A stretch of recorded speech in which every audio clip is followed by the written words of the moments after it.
Weston McKennie scores an absolute Champions League rocket while Gio Reyna sits quietly on the bench. Who won the Lucho Acosta transfer saga? And the SheBelieves Cup roster is revealed. Who's there? Who's not? We'll talk about that and much more on Wednesday's Morning Kickaround.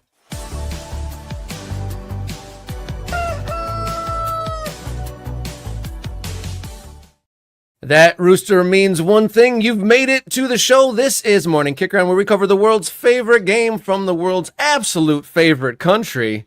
Coming to you live each Monday, Wednesday, and Friday. I'm Robert Kerr. He's Jason Davis. Hope you're doing well. How are you, Mr. Davis?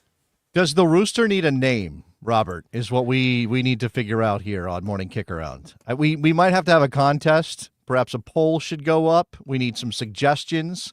What should that rooster's name be? Like, it could be easy. You could just go with, like, Zizou or something. But I don't know. That seems on the nose. He's French. He's famous footballer. We need a name for this rooster, though. Off the cuff, unfiltered answer. First suggestion, Randy the Rooster. Get you up early in the morning. That's terrible. I don't like that at all. Let's move on. Mike Thomas in the chat. Soccer doodle doo, which has a ring to it. I'm not going to lie. It has a ring to it. Here's the thing. We're an American soccer show. Yes, we cover some international topics. Probably our rooster should have an American name. So Randy is closer than Zizou, but I still think it needs to reference American soccer's culture, our history, our the rich tapestry that is American soccer, Rob. So I will happily listen to suggestions for the name for our rooster. You can either hit us up on Blue Sky at MKickaround, on Twitter, X, whatever that thing's called, MKickaround. Yeah, we're still there. Don't criticize us yet. We'll figure that out. Where else are we? Oh, we're on Instagram, and we have an email account where you can hit us up at morningkickaround@gmail.com. So yeah, send us a name for the rooster. One more suggestion before we move on. Brandon the Rooster? Does that work? Brandon. Why is he Brandon exactly? It's the most American of names. You want an American name? I mean, you want an American name. Name's getting tossed around left and right these days. It might be on point for okay. I feel like Brandon. Okay, I feel like we need to get back in the lab on this one. We're going to work on this. We're going to figure. Francisco says Cocky the Rooster. So maybe we continue to workshop on that. We'll see. I mean, you want to go real internet culture? You call him like Rooster McRoosterface or something like that, right? That's what you do. The world famous Rooster McRoosterface. When you hear his call, you know you're in for some soccer. Something like that, right? Yeah. All right. Exactly. What's before we get into it? You don't get to show off your shirts on the radio show. What do you got? Yeah, this one is one of the esoteric choices I could make on a given day. I grabbed this off the rack. I haven't worn it in a long time. It's not really a soccer shirt. It stretches the definition. This is for a fake soccer team. My man Mike Thomas in the chat will know what this is. So this says Los Angeles Riot on it with a fist in the air. This is the fake soccer shirt that's not even really designed well for a fake soccer team in a show called Matador that was on the El Rey network. That doesn't exist anymore, right? El Rey is a television network. Was that what Spike TV turned into? No, I don't think so. I think it was its own thing. But what I remember, so what you need to know about this shirt is that I own this shirt, not because I chose to buy it or something, but because it was sent to me by the producers of the show Matador, because Jason Davis, and my partner on the Best Soccer Show, Jared Dubois, appeared as radio voices in the show Matador. We were talking about this show so much on the Best Soccer Show. It was what was the premise? In 30 seconds, can I give you the elevator pitch? All right, so a DEA agent is recruited by a secret government law enforcement agency to go undercover as a soccer player in a Los Angeles soccer team because the owner of that soccer team is a villain as part of a conspiracy to do something. I can't remember exactly what that part was, but to do something bad globally. So Gabriel Luna played the soccer player who went undercover to be the player on this team, and the guy who was the owner of the team. He was a villain in a Spider-Man movie. Which villain was he? Was he Doc Ock? Yeah, he was Doc Ock. Who was Doc Ock in the Spider-Man films? Anybody remember? Because I can't remember the guy's name right now. I gotta say, I'm pretty poor on the legacy Spider-Man, Superman, those original ones. The movies, haven't watched. I think Spider-Man since like Spider-Man 2. Okay, well, so you're going to give me a second because I will look it up. Doc Ock in the film was played by, oh man, no, it's not, it's right there and I can't pull it up. Alfred Molina. Thank you. Mike Thomas has saved the day. Again. Alfred Molina, famous actor. He was the owner of the team, the Los Angeles Riot. Okay, anyway, I appeared on that show as a voice and now I own this shirt. Nobody else knows what it is. It's lost in the mists of time. Was American soccer shown in a positive or negative light in this show? I mean, it was all cliche stuff. I think the soccer was treated, the team was treated like a big deal in Los Angeles. Like, I remember it was a big deal on the show that there was this team in Los Angeles and all this stuff.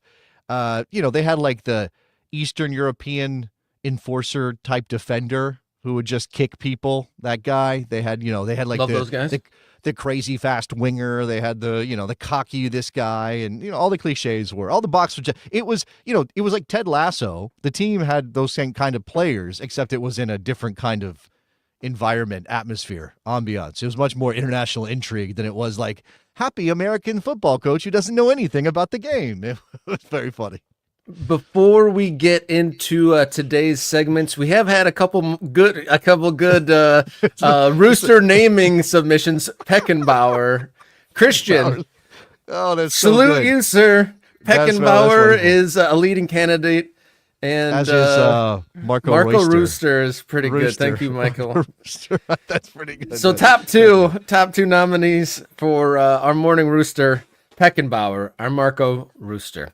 We're going to talk about Major League Soccer stadium projects, the who won the Lucha Acosta transfer drama. But first, let's get into today's long balls here Wednesday on Morning Kickaround.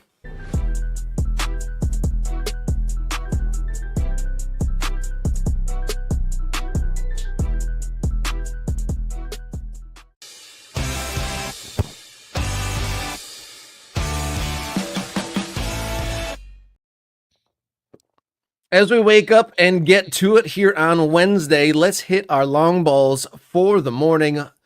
Wednesday morning, long ball number one. Champions League knockout action is underway. A pair of Americans had various impacts or a wide range of impacts on their games yesterday on Tuesday afternoon's action. Weston McKennie, let's start with the good stuff, Jason. Weston McKennie, he played as the number 10 for Juventus. That's a good sentence for us there. Not only did he do that, he played very well and scored an absolute thunderbolt. What do you make of that? And how did you take that in? Were you on the seat of your chair for that one, Jason?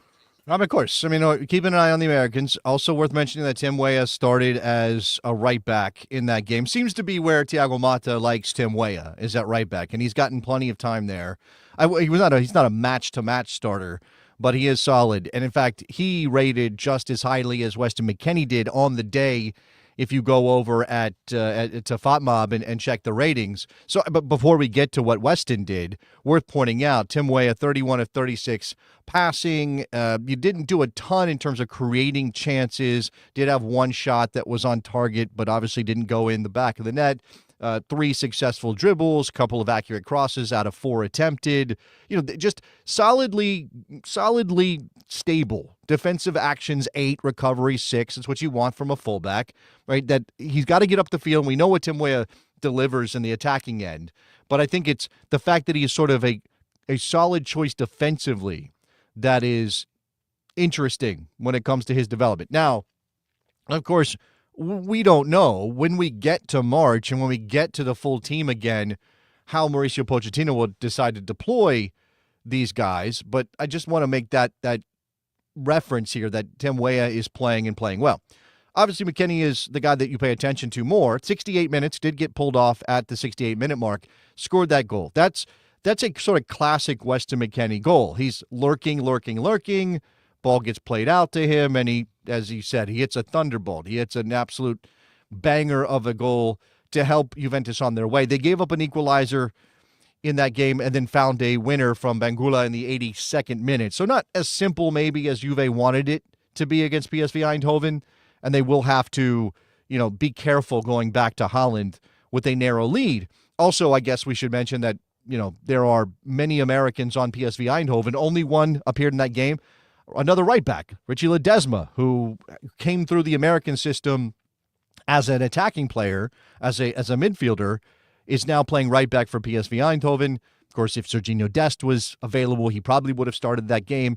Malik Tillman was also injured, and Ricardo Pepi out injured as well. But, I mean, it's been said before, and I'll say it again. I'll be another American soccer voice to say this. Weston McKennie does not get nearly enough credit for what he's done at Juventus. He does not get nearly enough attention, not just from American soccer people, who I think take him for granted on some level, but from everybody. Like, sort of the world football community should be looking and seeing what he's doing. And I'm not saying that Weston McKennie is world class, or that he deserves to be voted into best 11s or win awards. What I'm saying is at every turn, every time there's a managerial change at Juve, he gets relegated to some sort of secondary role, or he's not training, or he gets left out of the traveling squad for the American trip in preseason. And then what does he do? A month later, he's getting time in one position. And then Mata's like, well, wait a second. Weston McKennie is a Swiss Army knife. I can use him anywhere. Keeps deploying him. And what is he? He rewards Mata's faith, as he did before with all these other managers, with incredible performances, goals in the Champions League.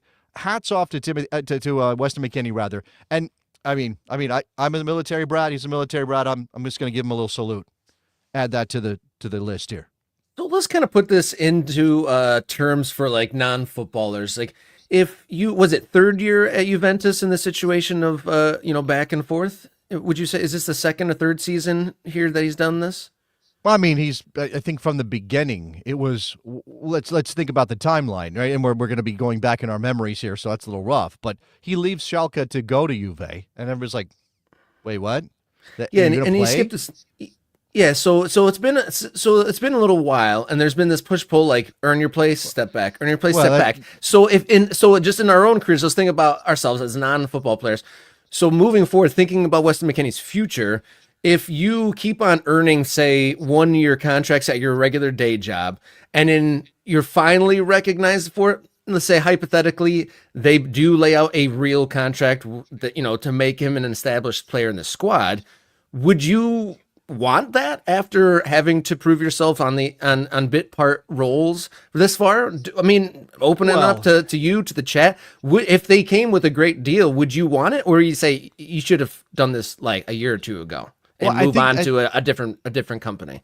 I think what is tough here is, and this has always kind of been lurking around Weston and his story in Turin. So obviously he had the period at Leeds, which was disastrous, which, you can go back and obviously criticize Weston, and I think he himself has recognized maybe I wasn't in the right place. Maybe I didn't have the right approach to English football. Maybe I thought I needed to be one kind of player when actually I could have been a different kind of player and would have succeeded.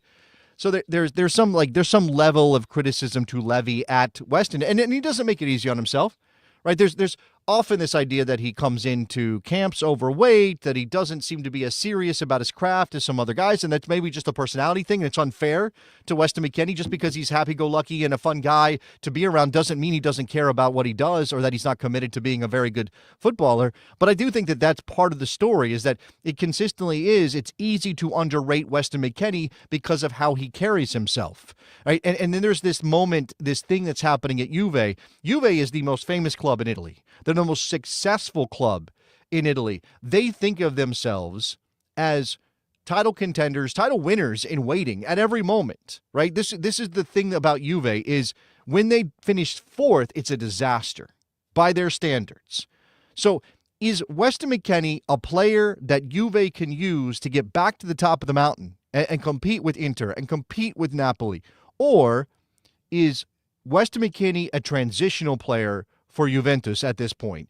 And if they are going to get back to challenge Inter, to challenge Napoli for Scudettos, to be a Champions League winning caliber team, because they've been in finals in recent memory, do they have to move on from Weston McKennie? And so I don't know that it's going to be them saying, here's a 5-year deal. We really think you're important here. will reward everything you've done. I think they're going to continue to do this because they still aren't convinced that he's the quality they need to be the Juve they want to be. Speaking of unconvinced, Niko Kovac at Dortmund, he's had 2 games at the helm. We talked about it earlier on the show. Like, check the roster, see if he's there. Maybe don't book your whole day around the Dortmund game. And those who checked ahead of time were rewarded, unless they're Dortmund fans.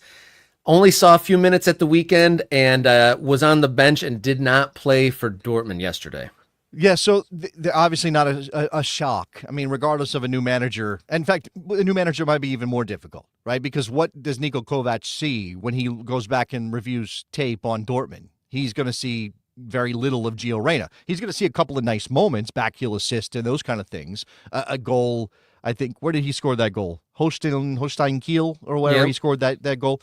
A couple of nice moments, but not enough to say, oh, that's the guy that I need to have in my lineup from the outset. If anything, the tape that Niko Kovac has on Gio is he is a super sub. And you bring him in most of the time when you're chasing a game. Because I don't know that he's a terrible defender, Rob, but he's not a good defender. We're not going to say that Gio Reyna's defensive work is one of his calling cards. No. So not. if you're Niko Kovac, you're not going to go, well, we're up 2-0. Let's bring in Gio Reyna, unless you think holding the ball is important and you ask him to do that, which could be the logic. But they won this game against Sporting 3-0. There was no reason to bring in Gio Reyna when you have control of the game the way that Dortmund did. I don't necessarily think that beating Sporting Lisbon proves anything about improvement at Dortmund under Niko Kovac. They did have the poor result on the weekend, so it's not as though he stepped into the fray and suddenly Dortmund got better. And maybe that's not fair to Niko Kovac. But man, I'm not enthusiastic. I'm not optimistic right now that Gio Reyna is suddenly going to get a bunch more time under Niko Kovac. And with next week's game, with them up 3-0 on aggregate, there's a chance he could play in that match, maybe, depending on how the league weekend goes and those kind of things. That's unfortunate, though, that we as interested onlookers are hoping for some garbage time so that our guy can get in a game. That's a tough spot. And I think Nate probably has the pulse of most American soccer fans. I don't care how much he plays over the next few months. Force an exit this summer no matter what. Right? And I've seen the stories out there that Dortmund, if they don't make the Champions League next season, because look at where they are on the league table in Germany, if they can't make a run and get into the top 4 in Germany and be sure of their place in the Champions League, well, their budget is going to get just absolutely wrecked, and they're going to have to sell some pieces. Now, the obvious pieces to sell are Guirassy and a couple other guys, but Gio could be on that list. They may have to sell low on him, lower than they wanted. They may end up not getting the return they thought they were going to get when they brought Gio Reyna in and into the first team. But as Nate says, if there does not seem to be a future, and look, again, new manager in February, who knows what's going to happen in the summer? If they finish 10th, does Niko Kovac get to keep his job? Like, I honestly believe that they might make another change. And why would you want to go through that if you're Gio Reyna? Now, again, the problem with Gio consistently is, where should he go that's a good fit? That doesn't feel like a massive step down, because I definitely think that Gio sees himself as a contributor to a top 5, top 10 in those leagues level at the very lowest. And how many clubs like that are coming in for Gio? We shall see. That is the first day of Champions League done. There are some games today. Long ball number 2 today in Champions League action. The dynamic duo center backs for Celtic will be hosting German giants, Bayern Munich. This we saw what American that just transferred to Holstein Kiel did against Bayern Munich. John Tolkien. He had a trial by fire entering German football, and then now the Americans will face Bayern in Glasgow today. So they could be really put to the test. Hopefully not put to the sword. I mean, it's Bayern Munich. You would expect Bayern Munich to win this game. I think the crowd at Celtic Park will be up for it. They always are. I'm hoping for a decent showing, right? If they ship 2 goals to Bayern Munich and maybe Celtic gets 1 and they go back to Munich down 2-1 on aggregate, I hate to say it, but it's a Pyrrhic victory for Celtic. right? It's that's we acquitted ourselves well. We didn't get blown out by Bayern. This Bayern team is a little bit confounding. Like, how good are they actually? Sometimes they look amazing. Sometimes they look terrible. Sometimes they look amazing. Sometimes they look terrible. Sometimes they get gifted penalties. Gifted is the wrong word. Sometimes they Bailed win out. penalties that boost their numbers. Harry Kane has something like 9 penalties in the league this year. I'm not even counting the Champions League. It's kind of ridiculous on that front. I mean, he's incredible, and they're going to roll him out there. And then you also have to deal with Musiala and Olise and Sane, and so it's going to be an interesting challenge. But I guess if you're Cameron Carter-Vickers or you're Austin Trusty, this is what you signed up for. You signed up for this. This is what you wanted. You didn't go to Celtic just to play against Hearts. You went to Celtic to play Champions League football, to put yourself in a shop window so that maybe, and look, it does seem like this is CCV's level. I know there was some little talk last January when Spurs was going through another center back crisis that they might bring him back. They didn't, obviously. And Austin Trusty, he goes from the Premier League. He goes from a difficult situation at a bottom feeder in the Premier League, top level championship club, and chooses Celtic and Scottish football instead. Again, I think because it has access to the Champions League. So let's cross our fingers and our toes and, let's all say the Pledge of Allegiance and sing the Star-Spangled Banner and hope that it goes well for our boys.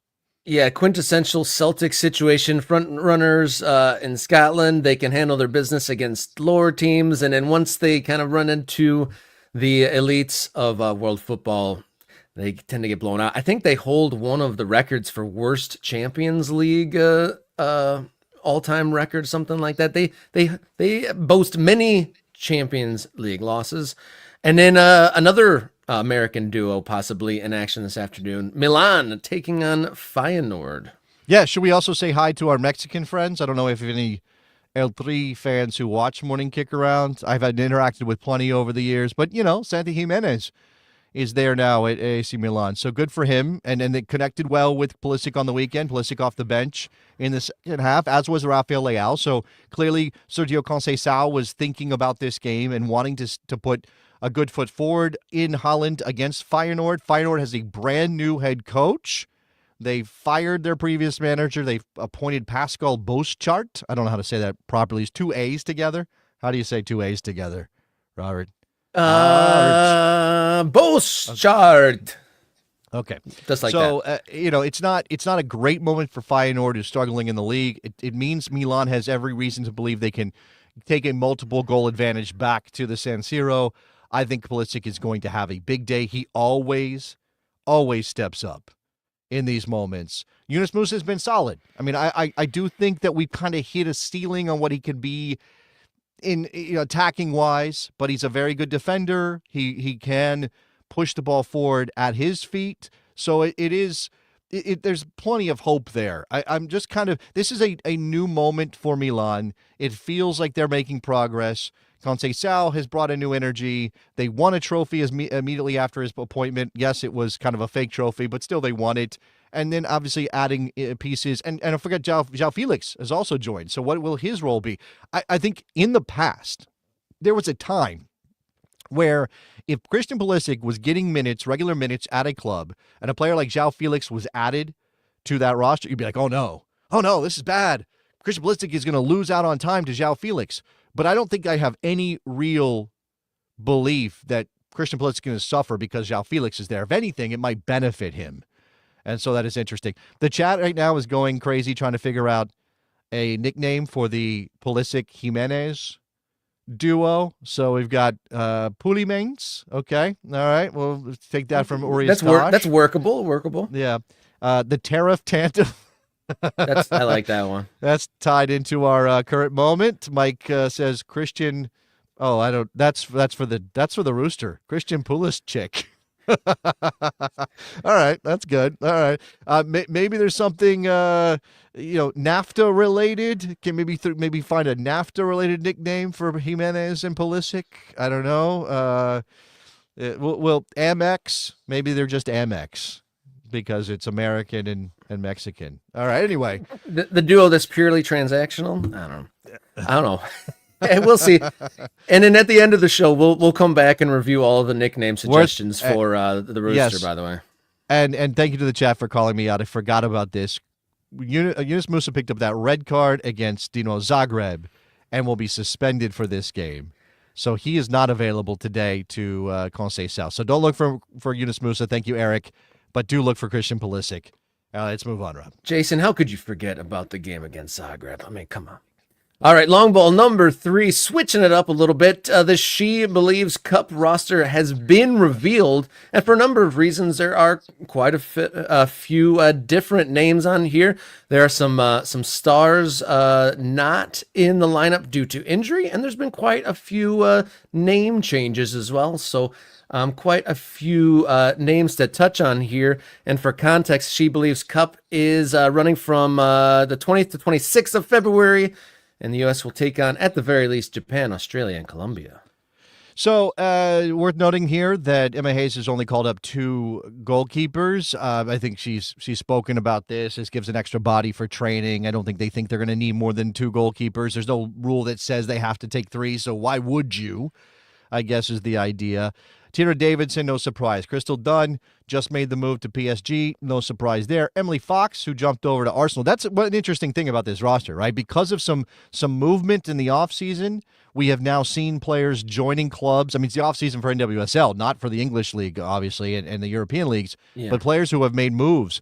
Emily Fox, Jenna Neiswanger has gone over to Arsenal as well. Tara McCown, Emily Sams, Emily Sonnet, Giselle Thompson, 0 caps. Worth mentioning the players that are, new. That is, as Emma Hayes continues to deepen the talent pool for the U.S. women's national team. Corbin Albert, who we'll move on quickly from. People don't like her very much. And that's for a couple different reasons. I don't think she's shown well for the national team, in addition to the other stuff that bothers a lot of people about her. Sam Coffey, Lindsay Heaps. There's one worth pointing out. Yep. Lindsay Heaps is Lindsay Horan. She is playing under her married name for the first time. That was included in the press release from U.S. Soccer. So now you have to change it, just like we did with Mallory Swanson, who used to be Mallory Pugh. You have to do that with Lindsay Horan/Heaps. Julie Ertz was one of the toughest ones to switch over back in the day. Julie Ertz, yeah. But Julie Ertz got, eventually it was like, what was her name before? I don't even remember. Julie Johnson. Julie Johnson. See, I barely remember Julie Johnson because she became Julie Ertz. And obviously, whatever these players choose, it's their prerogative. Claire Hutton, they should be called whatever they want to be called, is my point. Like, we don't get to call them their old name just because that makes it easier for us. Claire Hutton, Kansas City Current, new face. Jaden Shaw, Lily Johannes, that's the teenage phenom who's at Ajax. Mm-hmm. Shout out Springfield, Virginia, down the road from where I am. Lynn Biendolo, Michelle That is Cooper. Lynn Williams. Okay, see, there you go. Lynn Williams has also changed her name, and she will play under Biendolo, which, okay, I'm going to adjust. Lynn Williams is no longer Lynn Williams. Make a mental note, Rob. Michelle Noted. Cooper. Catarina Macario. It's been a journey for her, right? Injury-wise, we haven't yet seen Catarina Macario hit the U.S. women's national team in the way that we all thought she would one day. Maybe this is a moment to get those engines running ahead of the World Cup in 2 years. Yasmin Ryan, Emma Sears, Ali Centnor, and Alyssa Thompson. So then at the bottom you can see no Rodman, recovering from the back thing that really limited her last year. If you watched the NWSL final, you saw how much it impacted her. Wilson is Sophia Smith, another player who's changed her name. She is dealing with injuries. Again, I mentioned Mallory Swanson. She's not here. She's also not in Chicago Stars camp for personal reasons. We don't know what those are. That's the eyebrows up here, the personal reasons. But we're not speculating, right? It would be irresponsible for us to have any other conversation about what that might be other than Mallory Swanson right now is just not with her teams. Okay. Roosevelt also carrying injuries, I believe had ankle surgery, so she's still recovering from that. And Naomi Girma, whose injury is kind of unclear, but she hasn't made her debut for Chelsea after the $1 million transfer, so your guess is as good as mine when she will be back on the field for club or country, Rob.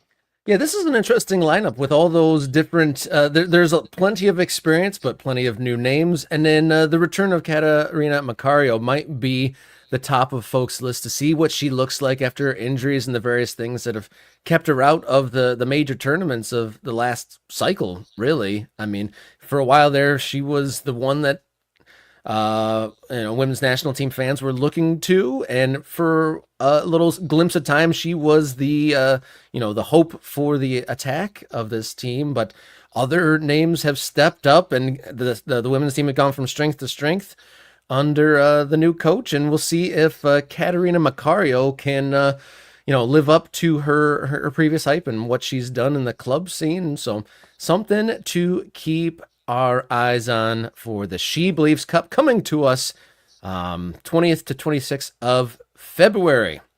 Thank you for tuning in. If you haven't already, click the subscribe button. Morning Kick Around on the journey to 1,000 subscribers on the Tell tubes. a friend. Tell a friend. Tell a friend. Tell a friend. And then tell that friend to tell their other friend to click the subscribe button. Follow us along on social media at mkickaround, X, Instagram, and the Blue Sky, and morningkickaround@gmail.com if you'd like to write us a pleasant note. Or you can support us financially, ko-fi.com/morningkickaround. Thank you to those who have already done so. Help us hit our goals and become a sustainable program. We've kind of got this thing up and running, and now we have to make it a sustainable project and want to grow and do the projects and hit the heights that we want Morning Kick Around to reach. All right, take a quick breath and come right back with today's big question here on Morning Kick Around.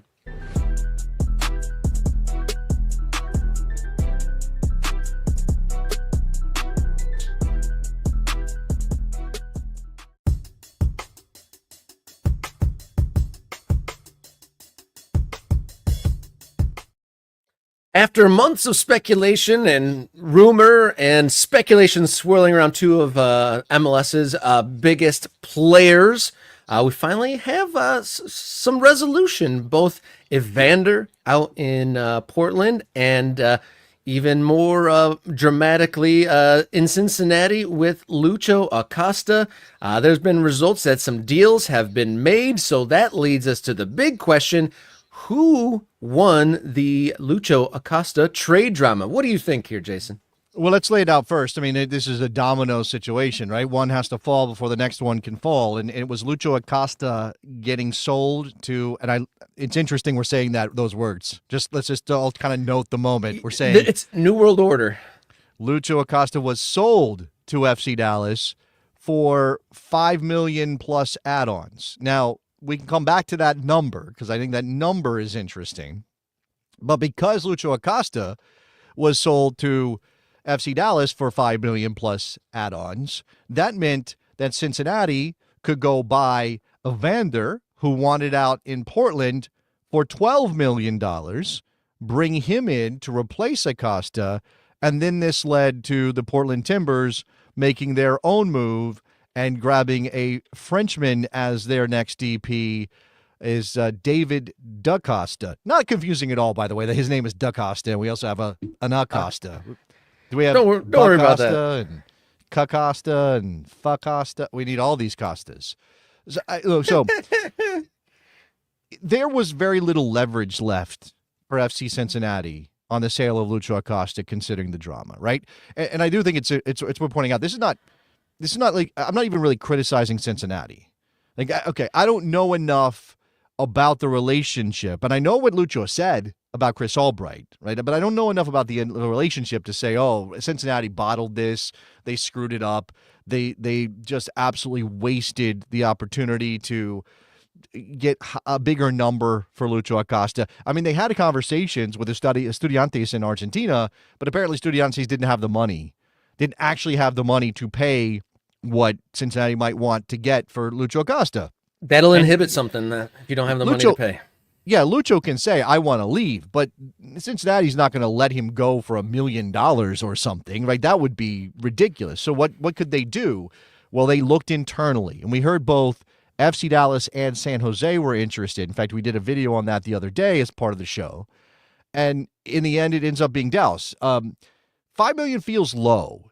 Except for because Lucho Acosta is a former MVP in this league, and because he has done some pretty big things and was so important in turning Cincinnati into a title contender and a supporter shield winner and all those things.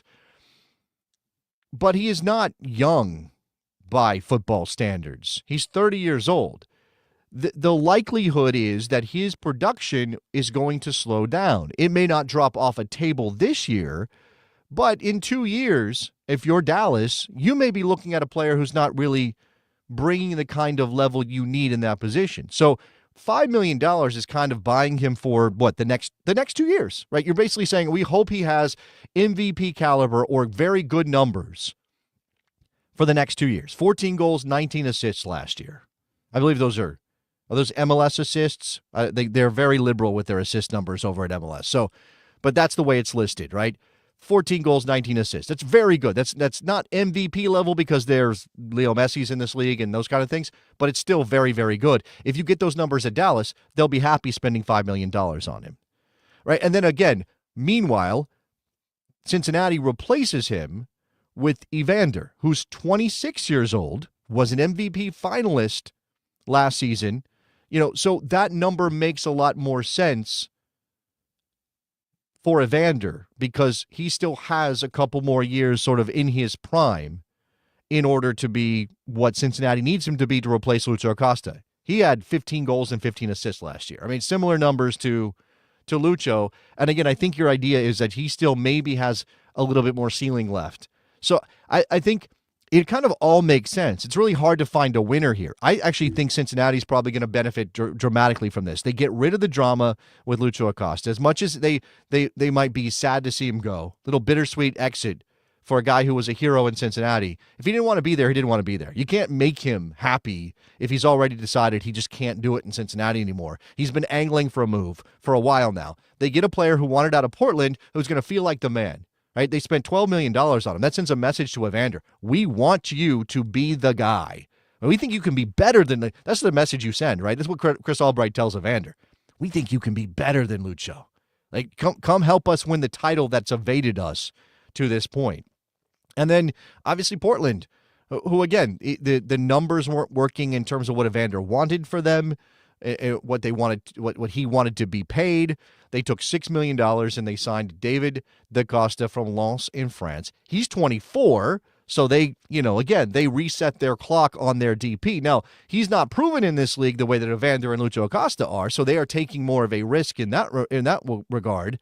But I think if you trust their scouting, and there may be some doubts about that, but if you trust their scouting, they got Evander right. Eventually, they got Evander right. It took a little while before he got going, but eventually they got Evander right. Then you hope that Da Costa is the guy. 4 goals, 3 assists in 1,500 minutes last year in France, right? So again, 24, maybe this is where the level up thing happens for him. Yeah, Portland gets more time. We'll see if the on-field, I think Portland might become the winner depending on the performance that they get out of Da Costa. He's a Portuguese youth international playing at a decent level in France. The money might work out for him in the end, but I think it kind of depends on the performance on the field. But from strictly a drama perspective, this is interesting. So the two players that made the most stink at the end of the season, that were agitating for a move most, both go to different places where you could maybe pick apart the reasons for being upset. So Evander immediately said, fans deserve more than what the people in power here have. And then he goes to Cincinnati, where Lucho Acosta complained that this isn't the sort of leadership that I want to work for either. So will Evander do that again if he feels the same way Acosta did in Cincinnati? And then if Acosta in Cincinnati didn't like the leadership there, who turned around one of the worst performing teams into one of the highest performing teams, is going to Dallas, which is going from being a bad team to trading away a lot of their existing assets, and people don't exactly sing the highest praises for leadership there. Will this just push the drama triangle to the next location? So, yeah, we should pause on Dallas for a second because we didn't really consider them here. I mean, partly because it is kind of like a wow, what's going on in Dallas? This is overhaul, right? This is not quite. I don't think they had the biggest roster turnover in the league. I think maybe that's New England, who dumped 14 players or something like that. Mm-hmm. But Dallas did obviously trade Jesus Ferreira and Paul Arriola to Seattle, right? They looked like they brought in Brian Quill, who was at New Mexico United but had been in the FC Dallas system before that. Eric Will.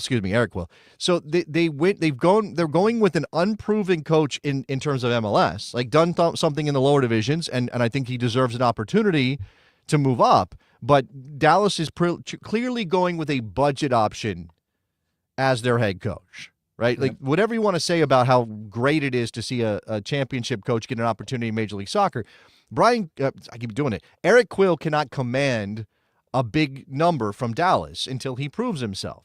So they've gone budget-minded with their coach. They've traded two of their biggest names from the most recent era of reasonable success for them, right? Let's not forget that Jesus Ferreira was nearly a 20-goal scorer in this league a couple of seasons ago. It's been a little while, but he's at least a name. And, of course, they developed him, right? This is a team that prides itself on developing their players from their academy, and he was one of their big names who was still with the club.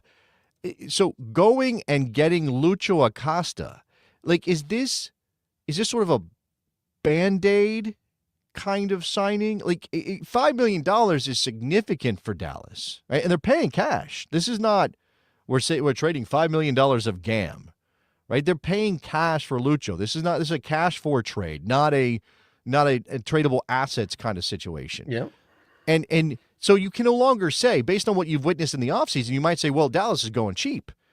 But it's kind of hard to say Dallas is being cheap if they're dropping $5 million on Lucho Acosta. Now, that's different than maybe $10 million on a South American player who doesn't have an MLS profile, who you're not sure is going to be great, but you might want to sell one day for 15. If you're spending $5 million on Lucho Acosta, that's $5 million into that asset, an asset that's only going to decline in value over time.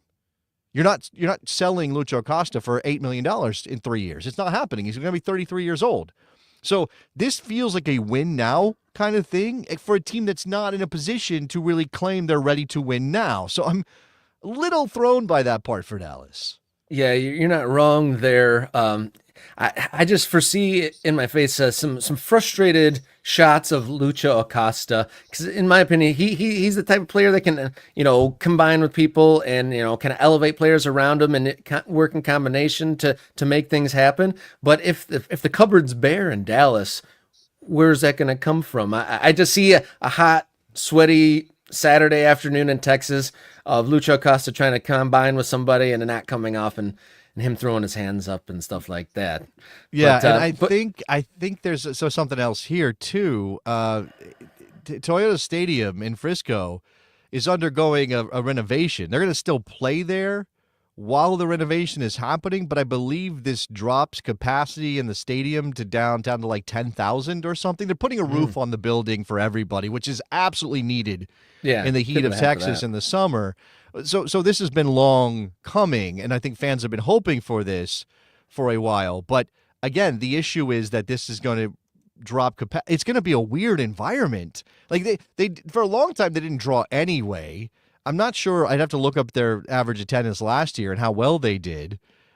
So you're saying that there's a club that struggled to bring people out in the suburbs of Dallas. Their team has always kind of been, are they decent this year? Oh, they might be okay, but they're obviously not one of the high flyers in Major League Soccer. They're not high profile. They're obviously in a market where it's really hard to get any oxygen. You got a football team that can't win, but still everybody talks about all the time. You got a basketball team that just traded their biggest star and has ownership that everybody hates now. I mean, there's even hockey in town in Dallas. So it's just I don't know, like what is that going to be like for Lucho? Because I saw FC Cincinnati fans sort of rightfully saying he made all this noise about how he didn't want to be in Cincinnati anymore and how Chris Albright had created this untenable working environment, toxic, all these things. I want to go back and maybe, play in Argentina and win championships. And here he is not going to Argentina and going to a team that's definitely not going to win a championship. Yeah, tough spot for him to land is sometimes when you push for change, it's not the change that you're looking for. So to round out this segment, at a glance, on the morning that kind of this news is kind of taken hold, out of the three teams involved here, who would you say won this transfer saga? Wow. I think I'm always going to reward ambition, and I think Cincinnati is the most ambitious team here. Portland's taking a calculated risk on a younger player, bringing him from Europe. Dallas is getting an MVP caliber player, but I don't think has the structure around him to really get the best out of him. So Cincinnati, who needed to replace Lucho if they wanted to contend in the Eastern Conference, still has a team capable of doing that, has had some other movement, but has proven themselves to be one of the best-run teams in the league. I think they're the winner. I think they are. Even $12 billion into the investment in Evander, I think they win. You heard it here. Cincinnati wins the Conflict Cup here in 2025 preseason. If you haven't done so already, click the subscribe button on the Morning Kick Around YouTube channel. We are on the march to 1,000. You should be the next, and then your friend should be the next after that. Great deal of things open up for us once we hit that 1K mark, and we want to continue to grow the program. Reach out to us on social media at mkickaround on X, Instagram, and Blue Sky. Write us a note, morningkickaround@gmail.com. We are lining up guests and segments for Get to Know Your District and various other guest-related topics. So if you have a suggestion or an idea, throw that over, morningkickaround@gmail.com. Or be amongst the elite who have already donated to our Ko-Fi. If you want to throw in, enough for a cup of coffee or maybe a regular donation, kofi.com/morningkickaround to support the show and take some steps towards sustainability and growth here on the program. We're going to take a quick breath and come right back with a segment we call American Soccer is Weird.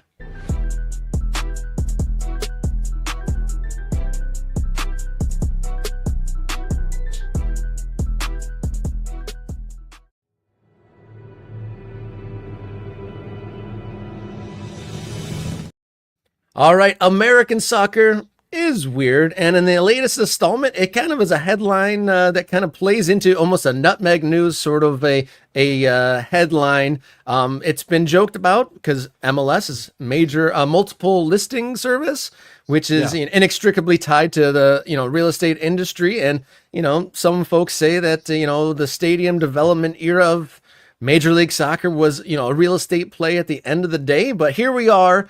It's official. Major League Soccer has a real estate partner in 21st century, or century 21 rather. And kind of the joke has become real. It's a multi-year deal. They're going to be doing all sorts of stuff. You're going to see 21st Century across all the broadcasts on Apple and the big events like the All-Star Game and the MLS Cup Final. And I thought notably official partner of MLS Next Pro. And I just kind of made my eyebrow go up a little bit that MLS Next Pro is kind of the next frontier for Major League Soccer's quest to be the number one at all facets of soccer in the United States. So we thought we'd kind of take a look. There is a lot of projects already underway to build up the American soccer infrastructure. And if, Century 21 is literally involved with MLS Next Pro as their official partner, you might think that a few more projects are on the way. At a rough count this morning, there's between a dozen and 16 soccer-related projects underway. I didn't even list the national federation sort of stuff that's going on in Atlanta, but at a rough count, Cleveland has an NWSL/MLS Next Pro stadium in the works. Detroit City FC at the USL level, building a soccer-specific stadium. Grand Rapids, Michigan, building an MLS Next Pro stadium. We talked about it on this show before the holidays, but Sacramento in USL, also a building project going on there. Controversially. Slow down. You're going too fast. You're listing these off. I don't have any time to react to any of this, Rob. What? Give me a second here to process. All right. Can we go back let's go back to we're just flying through them. There's a lot of them. Okay, what was the first? You said Cleveland is building a stadium? Catch me up on Cleveland building a stadium. What kind of stadium is Cleveland building?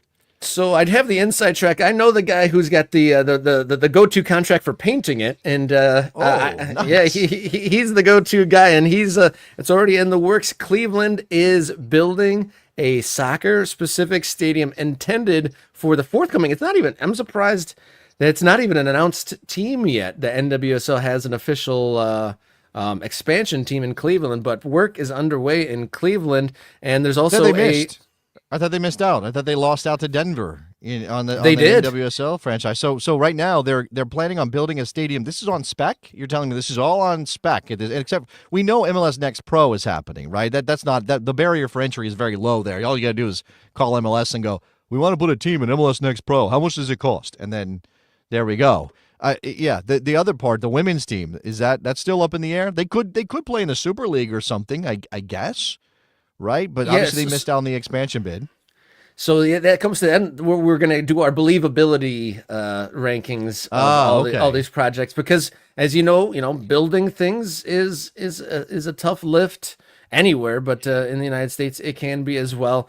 I also mentioned Detroit City FC. They acquired land, but yet to break ground there. The shell of the old hospital that's been sitting there for about 20 years, still there, not knocked down yet. So. I wouldn't give it a 100% on the believability factor index that we might be applying to this, but they have acquired the land and that's in the works. Grand Rapids, that's definitely that's happening. The Amway and the oligarchs of Michigan are on board on this for the MLS Next Again, Pro. I know we're racing through this because there's so many projects, but I want to give proper. So just a little bit. Cleveland, it says 12 to 13,000 seats. That's pretty big for a stadium that doesn't have an MLS team coming. So that we'll see if that said there's a painting contract already, so they're moving forward on that. Detroit City has land but does not have a plan yet to actually start construction. Obviously that would be quite notable because that would be their third home.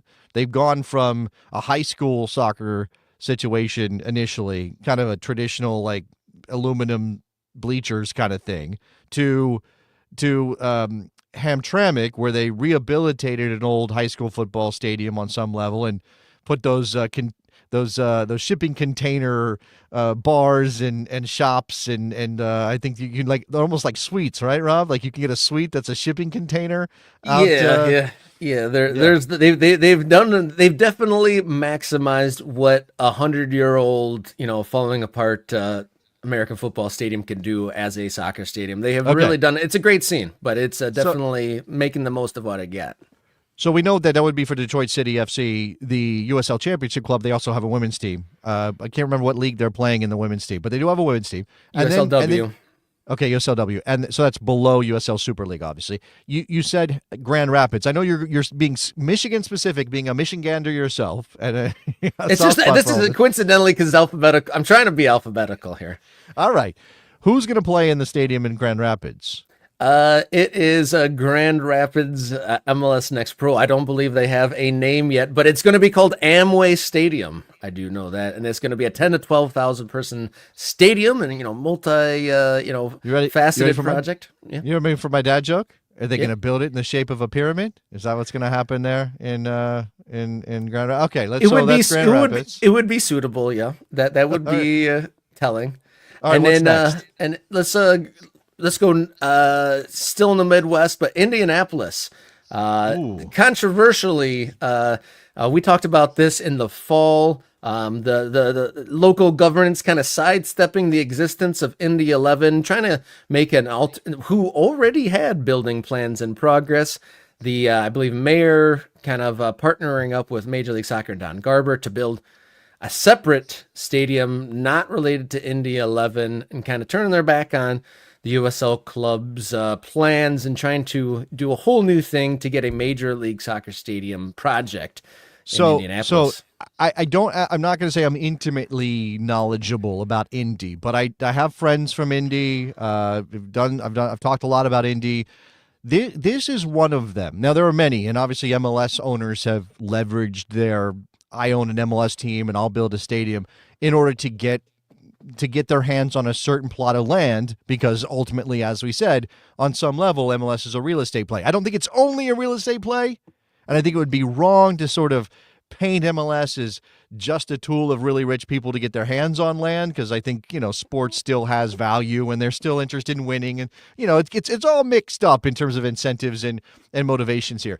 But this one feels like one of the clearest examples of a very wealthy person who had an interest in construction. His business, Ozdemir's interest is in construction in Indianapolis, essentially using the club, which he's owned and maybe operated at a loss for a number of years, as a way to push through a plan to get his hands on some land. I'll build a soccer stadium, but I'm also going to build some apartments, and I'm also going to build some offices. All that stuff. And as you said, it got really dramatic in Indianapolis because the mayor was like, well, no, none of this is good enough for Indy. We want MLS. You don't have a line on MLS. We're going to go and deal with MLS directly. And I don't know where we are at this moment on that plan, but it is messy, and it is a good example of what people say is a problem with soccer in America, is that it's not often about the soccer, it's about the land. Going to a bigger market and something that's for sure happening. NYCFC building within city limits. That's definitely happening. I mean, something that took a lot longer than anyone foresaw, but for understandable reasons, building an actual stadium within boroughs of New York actually happening. Enjoyed, I think it was a Hooligans episode that was interviewing like the local, I don't know if it's an alderman but representative in the city. And that's a good interview talking about all the different hoops and groups that they had to work with in order to get that over the line. And that was a fascinating listen. His name is Francisco Moya. I need to go back and watch that actually myself. Shout out to the Cooligans. I'd call them friends of all. They've never been on this show, but I am friends with those guys. So Francisco Moya, key part of getting that deal done in Queens. I will say, so I'm not going to stop being a little salty at MLS for granting New York City a team under the ownership of CFG without a plan at the time and forcing us to watch so many games in multiple baseball stadiums. I'm not going to stop being salty about that. But obviously, as you said, it takes a lot to get a stadium built in New York, anywhere in the 5 boroughs. They've gotten across the line. It looks like it's all coming together. It will be remarkable, and it will change. I think it will change a lot of people's perception of MLS, that when they think about MLS, they'll go, oh, that New York team who plays in a brand new stadium. You don't have to like NYCFC, as Orias Tosh clearly does not, to think that this is good for MLS on the whole.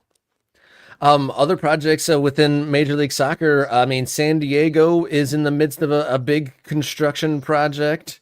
That's for their training facility, because they're going to play in Snapdragon, right? And they don't have a plan to build a new stadium. Infrastructure being built out there. I saw a piece about a lot of land going from beautiful rolling hills to a construction site out there. So, but infrastructure going in to American soccer. Miami, another place very difficult to build. I mean, they've been playing at a temporary stadium in Fort Lauderdale, but hoping for that Miami stadium to happen. Maybe what we do at some point is we do a review of where these stadium projects are by utilizing YouTube, which is, of course, where Morning Kickaround lives, because I have watched a video, I can't remember the guy's name, of somebody who went out to check on the progress of Miami Freedom Park, which is Inter Miami's stadium project. And he's like, oh, look, there's a fence and you can't see, but they did this and they moved that. Here's the causeway or whatever it is. So people are on top of this stuff. People are constantly watching to see what progress is being made at these stadium sites. So maybe we can do that for some of these bigger deals. What else we got, Rob? Because I think there's a couple more we should definitely get in. I know at the USL level, teams like the new ones like Connecticut FC, Rhode Island, and Omaha, some of the better teams at the USL Championship and League One level are, put plans together. They're planning, right? And this includes Oklahoma City, which has a team that went on hiatus in OKC Energy. I've worn their shirts on the show because they've sent me a couple of them, which I really like. It's sad that they're not operating. They're not operating because their stadium that they were playing in didn't meet league standards, and they weren't able to get a deal together to build something else. And now I see that there is a new group in town, unconnected to OKC Energy, led by Court Jeske. I was just reading this morning that they put a flag on some land that this group called Echo has gifted the city of Oklahoma City so that they can build a soccer stadium This is so the flag is sort of like putting it in the ground. This is what's going to happen. We're going to build a soccer stadium here one day. I don't know how far along they are in that process, but it's clear they have some hopes of bringing professional soccer back to Oklahoma City. Quite a few other places in the future plans category. Greenville, Triumph in South Carolina. The Milwaukee has plans for the Iron District Stadium in Milwaukee, and even Jacksonville. Did you Knoxville, mention Sacramento? Smokies. Did you mention Sacramento? Yeah, we did mention Sacramento, but we can go in a little harder on that. The Rail Yards, I believe it's called. What a saga that has been. Like, just what I imagine for fans of soccer in Sacramento, fans of Sacramento Republic who have been following that team for a number of years now, just this thing that has like crept along. They thought they might get into Major League Soccer. They had a stadium plan. The billionaire pulls out. It all falls through. And now they've got new majority ownership, Wilton Rancheria, which I believe is a Native American group. They've bought in. We've covered a little bit of some drama involving Kevin Nagel, former owner of Sacramento Republic, and the fans. This is all just before the news was announced that the club was sold, and Kevin Nagel went off and bought a team in England and all of that. So I think I was born in Sacramento, so I have like a tiny little connection to the city of Sacramento. I didn't live there very long and don't remember a thing about it. But I want to see this get done because I definitely feel like it would be a reward for all of the faith that Sacramento Republic fans have had over the years. And I think obviously the part of the problem is that Sacramento, when Kevin Johnson was the mayor and was backing this bid, and they had Ron Burkle and all these, they were really thinking, we're a major league city. We need a major league soccer team. And it's been a little bit of humble pie to get to a place to say, well, maybe we're not. Maybe we just need to be the best possible second division city we can be. And then one day you hope MLS comes calling, although we're at 30 now. So, or, let's all say our prayer to the soccer gods that we say every night before we go to bed. Please, soccer gods, one day grant us promotion and relegation in the United States of America. And then who knows what can happen. Thoughts and prayers, man. Thoughts and prayers for the future of American soccer. I didn't know that you knew my prayer. I'm glad we have that in common. May all the stadiums have covered stands, and right. and there's televisions in the porta potties. May all your stands be covered. May all your beers be cheap. May all your tifos unfurl properly. Amen. So we shall see how the 21st century real estate deal does for Major League Soccer, and hopefully we'll see without too much blood spilt on the real estate market that many more American soccer projects happen. Thank you for tuning in and clicking subscribe if you have, and if you haven't, do so already. Help us march to the 1,000 follower or supporter or subscriber mark. I would be remiss if we didn't kind of review our rooster naming shout outs. Right. We had some good ones in the chat. We should maybe make a top 3 rooster nickname suggestions. Scrolling all the way up at the beginning of the show, Soccer Doodle Doo. Yeah, good one. Then we had Cocky the Rooster. Yep. Marco Rooster. Marco Rooster's pretty strong. I'm not sure. Next one we have is Peckenbauer. Peckenbauer's strong too. Very, very strong. And I like this one. I don't think we said this one yet. Also from Mike Peck-Shea. Peck-Shea's good. The American connection is pretty nice. This one might top them all. David Peckham. Peckham is strong. Yeah, David Peckham is good. Let me see what else there. I think I'm trying to figure it out.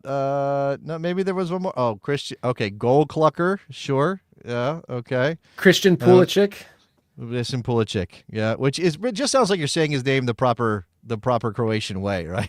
It doesn't even... So after day 1 of our rooster naming contest, we got to say the top 3 finalists have to be David Peckham, Peckenbauer, and Peck-Shea.